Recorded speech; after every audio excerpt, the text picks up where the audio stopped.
In this video, I'm gonna go over my personal experiences of actually utilizing the VA loan to actually purchase multiple homes in just a few short years.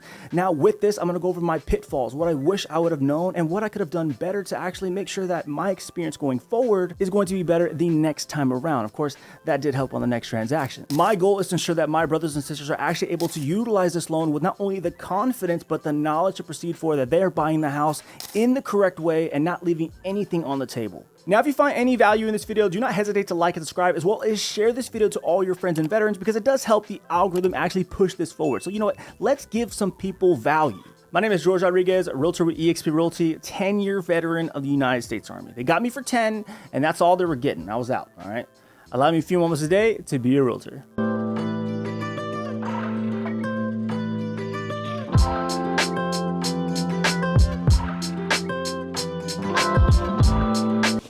All right, brief overview of the VA loan, okay? You gotta be a veteran, all right? You gotta be wearing the camo, and if you're wearing the camo, more likely you're gonna get it, but you gotta get an honorable discharge. With your honorable discharge, the VA loan is a federally, yes, it's a federally backed loan funded by the Department of Veteran Affairs. Now with that, the VA loan, the reason why it's untouchable is essentially you have no down payment. You don't have to put a baby in front of you to buy the house, okay? This only helps. Look at this dude. No need for a down payment. You're also gonna have no private mortgage insurance. And if you didn't know what private mortgage insurance is, it's PMI, okay? Short term. PMI, essentially, if you don't own 20% equity in the home, meaning, simple math, the home is worth 100 grand, your loan is $80,000, 20%, you're going to have to pay private mortgage insurance. But with the VA, you don't have to do that. Because if you're gonna be buying a home on retail, essentially, let's say you go and you see the home, you're not gonna have 20% equity unless it's a dump and you gotta fix it. Now, in most cases, that's not what we're gonna do buying our first home, because we wanna turn the key, walk in, and then we're in our house, right? Wendy, I'm home. With the VA loan, you're going to have competitive rates. More often than not, VA loan trumps anything in terms of the conventional FHA rates, and you're gonna be basically underneath everything. So not only gonna have the best rates, no down payment, and no PMI, your payment is gonna be super low in comparison to the rest that didn't do their time in the military. But you're welcome. So now everything you're going to need to get pre-approved. You're going to need your certificate of eligibility. You can get that at va.gov. You're gonna need bank statements. You're gonna need 2 years of tax returns. So make sure you're reporting that legitimate income. Because if you got the under the mattress income, trust me, it ain't gonna work, buddy. No. Oh, no. Now, what you're gonna have to do next, you're gonna have to choose a lender of your choice. Of course, most lenders, they always do offer some type of VA loan programs, but of course, you're gonna wanna go with the ones that one has good communication and the trust that you feel that they're gonna be taking care of you in the correct way. Oh, Lord have mercy, look at that. So now that when you've done all that, you're going to have your pre-approval in hand. Now, of course, you're going to be given a certain amount of limit of what you're gonna be able to use, just like if you're gonna be using a car loan. So let's just say you're given $500,000. You take the judgment call to decide if you're going to use all of your pre-approval or just right under. Of course, make some financial good decisions. Hey, where's the freaking gabagoo? But of course, the choice at the end of the day is going to be yours. Now, when you have that pre-approval, now you're able to actually purchase a home with the intuition when you're actually looking. So it's a beautiful thing when you're no longer window shopping and you get to walk into the house.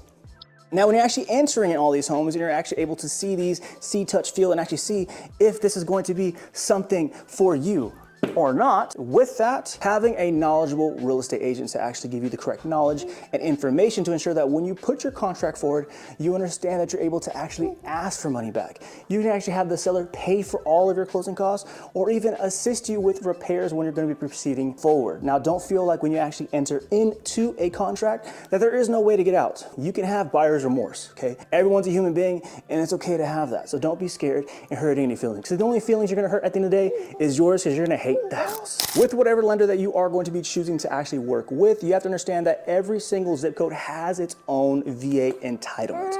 Now, of course, with that VA entitlement, everywhere has a limit. For example, Tacoma, for example, where I'm located, Tacoma, Seattle, and Pierce and King County have 977,500 as the cap for this area. Now everywhere is going to be different, and you can fit in as many homes as you want into that VA entitlement limit. Now, of course, there is a seasoning period, I personally like to call it. I don't know if it's called seasoning, but you have to live in the home for a year as your primary residence. After that, you're able to actually go into the marketplace and use your VA entitlement again. Baby, you wanna take the baby? Boy hit 14 pounds and I'm having a hard time. So you've done every step that you needed to do. Now you actually have your pre-approval in hand and you're ready to actually place an offer on a property. Now with that, you're going to consult your real estate professional. And with that, you're gonna come to an agreement in terms of what you want to offer. And of course, have a good understanding of what the home is actually going to be worth. Because just because they listed a house at an X amount of dollars doesn't mean it's worth that. And you can take that into assumption when you're going to be proceeding forward. You staring at Dada? Huh? You staring at Dada? Baby's so cute. Now the next portion of your contract is going to be the earnest money. Now what that is going to be, it's going to show how serious of an offer you are placing forward. Earnest money shows the seller that, for example, you're placing an offer for $400,000 and your earnest money is 1% of the purchase price. So that's going to be $4,000. Now with that earnest money, typically it's going to be given to the escrow company that the transaction is going to be working with. Now I like to explain it in this fashion. You have two offers. One for $400,000 with $0 in earnest money, and the other with $400,000 and $4,000 in earnest money. If you were the seller, which one do you feel is more serious? You know, obvious thing says $4,000 as the earnest money. Yeah, you in the back, girl. Yeah, you look good. It's all good. She's like, hey, am I in the back? Hell yeah, you in the back. Now that you understand earnest money, now we can talk about the closing period. Now, typical industry standard is going to be 30 days. Now, with the VA loan, typically it does take a little bit longer to close these loans. So generally they like to keep it around 30 days, but of course you can go to 21, but I get a little tight. Now with that understanding that you can go to 30 days, you can actually go beyond as well. So make sure that you understand that in your current situation. For example, if you are going to be PCSing into a new area, or for example, you're renting and you're actually going to be closing on your lease. So make sure you negotiate that as well, because that's also a tactic where sellers like to obviously close sooner. So if you decide to actually close later, it could be perceived as a less valuable offer because they're just trying to get paid at the end of the day. Baby me.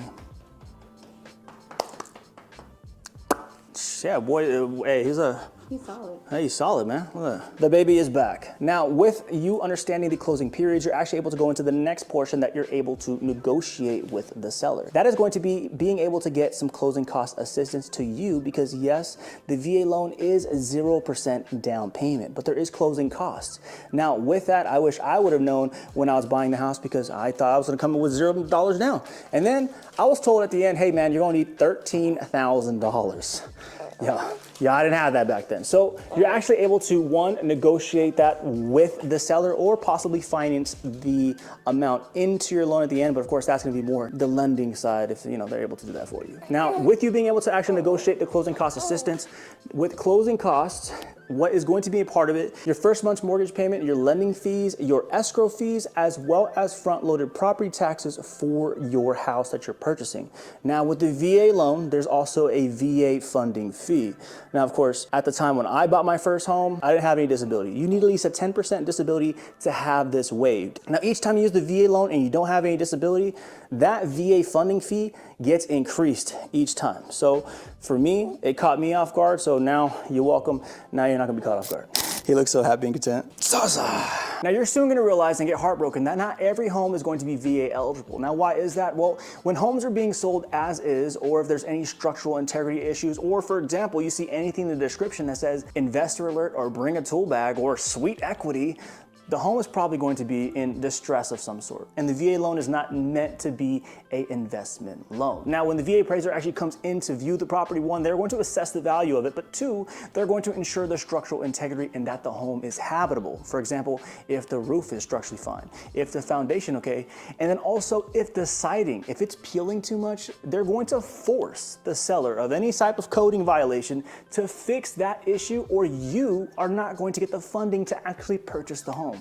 Which is why a lot of times sellers do not prefer to sell to VA loans, because honestly, it takes a little bit more to actually get it approved. See, now I'm back in my safe space and It's a beautiful thing. Now for me, when I went through it the first time, of course, I was not a real estate agent at the time. I wish I would have been more prepared. I wish I would have been a more understanding of what money is going to be going left and right, as well as understanding that there's going to be closing costs. There's going to be fees associated because unfortunately there are a lot of times buyers, they feel like there's only the down payment. A lot of times the closing costs, if someone didn't notify them before, that alone could knock them out of the purchase atmosphere because they weren't prepared to put in $15,000 or $20,000 or whatever the amount is.